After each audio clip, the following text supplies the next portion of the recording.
Assalamualaikum warahmatullahi wabarakatuh. Jumpa lagi bersama saya Reni Oktaviani, staf di Klinik Mamikasa. Dan untuk kesempatan kali ini saya lagi dengan sama Dr. Masayu Nurul Komariah. Dan kali ini saya tadi asisten sama Dr. Nurul untuk pemasangan behel. Nah, kali ini kami akan ngobrol bareng sama pasien yang sudah pemasangan behel di Klinik Mamikasa, dan kami akan membahas seputaran behel. Oke dok, untuk kali ini saya akan bertanya kepada dokter. Ya. Dok, jadi untuk kali ini ada nama pasien atas nama Yurika ya, Yurika. Jadi untuk kedatangannya ini sudah 3 kali kontrol ya.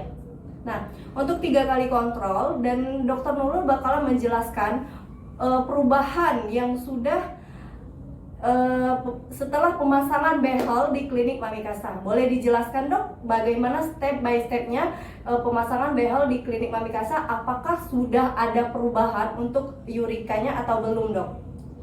Jadi di sini saya mau menjelaskan tentang pasien kami yang pemasangan orto. Jadi behel ini di sini namanya atau nama lainnya ortodonti cekat. Ada juga yang ortodonti lepasan, itu biasanya untuk anak usia yang giginya masih bercampur. Gigi bercampur itu usia sekitar 10-11 tahun begitu. Nah, di sini pasien ini menggunakan ortodonti cekat. Jadi ortodonti cekat ini untuk membenarkan gigi ya, bukan untuk fashion. Ya, untuk fashion ya, benar-benar buat perawatan. Betul. Nah, jadi di sini pasien kita datang dengan keluhan giginya itu kurang rapi. Jadi yang di bagian belakang giginya itu ada masuk ke belakang, ke dalam, yang bagian depan agak nggak rata. Nah, di sini udah kontrol ketiga ya, Mbak ya.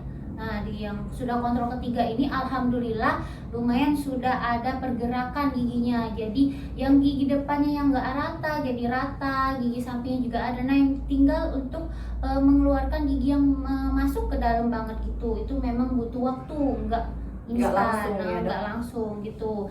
Nah, di sini kita kontrol ketiga ini kita biasanya kalau misalnya kawatnya masih bagus nggak usah diganti kawatnya, palingan kita pergantian karet aja. Itu karet itu fungsinya untuk menggerakkan giginya itu, jadi dia menggerakkan, merapikan yang enggak rapi jadi rapi seperti itu. Nah, juga dia ini ada kasusnya kan giginya ke dalam. Nah, ke dalam itu biasa kita pakai OCS itu kayak kawat spiral, jadi merenggangkan dulu si gigi sebelahnya.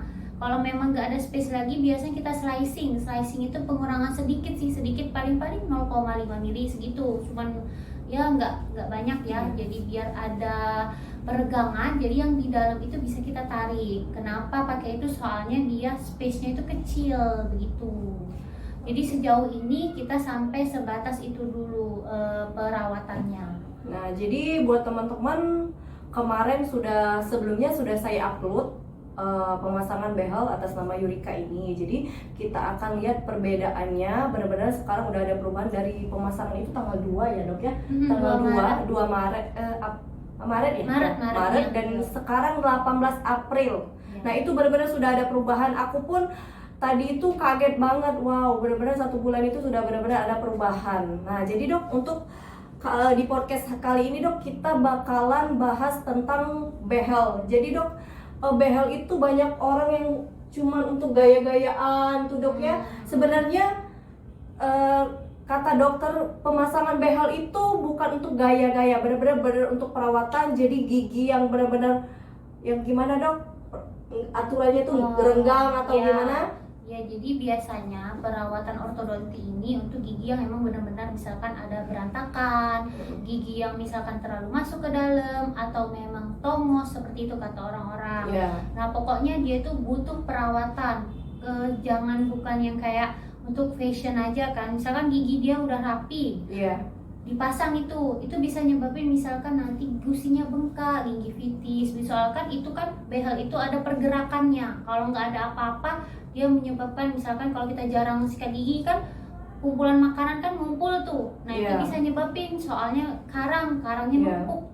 Jadi dari sisa makanan itu masuk numpuk lah, nah jadi banyak karangnya, Iya. maka jadi bengkak. Nah itu biasanya disebut gingivitis seperti itu. Lebih baik kita merawat emang benar-benar khusus untuk perawatan, jangan untuk ya fashionable itu ya, walaupun Iya, iya. misalkan harga nggak terlalu mahal, standar kan kalau masang di dokter gigi umum seperti kita kan general dokter dentist kan standar harganya kan, kecuali kalau emang ke spesialis biasanya itu butuh perawatan yang lebih, soalnya biasanya itu kasusnya juga lumayan agak berat.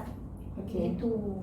Dan ini ya dok ya, ada beberapa pertanyaan di antaranya pasien itu tidak tahu. Ada yang bilang pas mau datang itu kan, kalau kita kan pemasangan behel itu langsung, bukan klop pemasangan behel langsung, Iya. tidak. Jadi itu ada beberapa stepnya dok. Boleh dijelaskan dok, itu biasanya yang kayak kata dokter tuh di ronsen. Itu Iya, betul. oke, bisa dijelaskan itu dok? Jadi misalkan ya, ke orang-orang yang mau pasang ortodonti nih, kita itu biasanya kita lakukan, kita suruh pasiennya itu ini dulu, pertama ronsen. Jadi ronsen itu untuk apa? Jadi untuk kita mengetahui misalkan ada nih kasus orang gigi, misalkan gigi taringnya belum tumbuh, ada pasien saya kemarin. Jadi itu gunanya ronsen itu, jadi kita tahu kenapa nih si gigi taringnya itu gak tumbuh. Pas dicek, sudah di ronsen, dicek ternyata dia nabrak ke gigi sebelah, dan posisinya juga nggak bagus gitu untuk turun keluar, dan agak besar ukurannya. Nah itu biasanya itu disebut impaksi gigi caninus, dan seperti itu.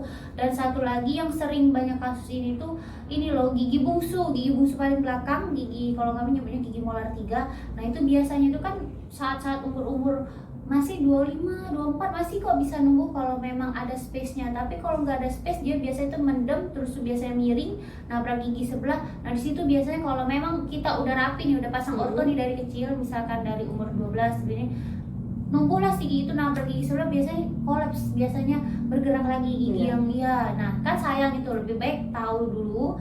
Jadi biar bisa kita perawatan kayak odontektomi seperti itu. Jadi pengeluaran si gigi itu biasanya seperti itu. Nah, jadi sudah dijelaskan sama dokter Nurul. Jadi beberapa orang yang tidak tahu, ada yang langsung datang, oh saya mau pemasangan behel, kok rumit banget sih, harus gini. Nah itu memang benar-benar dibutuhkan untuk pemasangan behel, karena kita benar-benar SOP-nya kayak gitu ya dok ya, SOP-nya kayak gitu. Kemudian kita nggak sembarangan pasang-pasang, beda sama, nggak tahu ya dok ya, sekarang banyak banget ahli gigi yang benar-benar dia berani pasang. Aduh, kalian itu sayangilah untuk gigi kalian, perawatan gigi kalian itu jangan sembarangan datang ke situ, langsung datang pasang nomplok, nggak di ronsen, nggak di apa, karena kan kita harus ada step by stepnya, nggak langsung klok aja. Oke. Jadi untuk pemasangan satu lagi itu, sebelum kita pasang biasa kita cetak dulu nih seminggu sebelum. Kita cetak. Oh iya, lupa, maaf ya teman-teman ya. Ya maaf. Untuk apa pencetakan itu? Untuk kita mengetahui bahwa lekuk giginya sebelumnya itu seperti apa, biar kita bisa tahu before dan afternya, pergerakannya seperti apa. Kita juga tahu space-nya cukup atau enggak nih si gigi ini nanti lurus dan DLL-nya seperti itu. Oke, jadi teman-teman sudah kami jelaskan kali ini untuk pemasangan behel itu nggak sembarangan ya di klinik Mama Kasa. Dan kali ini saya akan bertanya langsung sama pasien langsung. Ini atas nama Yurika. Video YouTube saya sebelumnya yang sudah saya upload, dan ini datang ketiga. Gimana dengan hasilnya Mbak, kira-kira? Ya, harus jujur Ya, tidak ada yang dibuat-buat ya.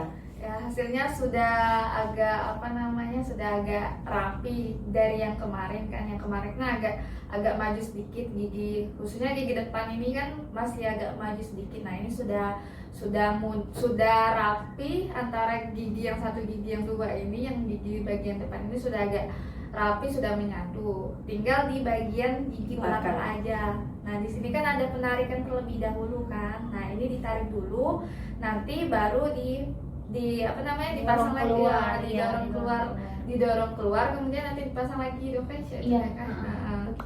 Oke, jadi itu dia testimoni dari pasien klinik Mami Kasa. Jadi untuk video kali ini kami tutup ya. Salam sehat dari klinik Mami Kasa. Assalamualaikum warahmatullahi wabarakatuh.